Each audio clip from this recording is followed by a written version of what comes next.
七物輪，全身平衡療愈，全方位調理，修復你嘅氣場。喂，最近係咪成日失眠呢？內分泌失調呢？連塊面都好似暗啞無光嗱，咁就代表你嘅能量咧塞住咗好耐咯。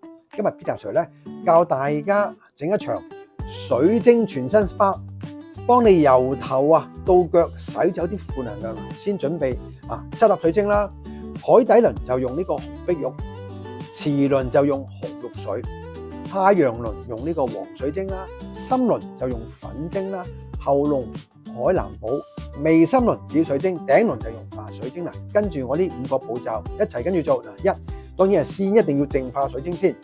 你可以用鼠尾草啦，或者熱光幫佢淨化3分鐘左右。好啦，準備啲咩呢？揾個舒服嘅地方啦，點一啲薰衣草嘅精油，燈光盡量較暗佢，擺嗰陣時由下而上，將水晶依次序放喺對應我哋嘅脈輪位置。眯埋眼，我哋開始冥想，深呼吸，想像呢個七色嘅光芒由腳底貫通到去我哋嘅頭頂。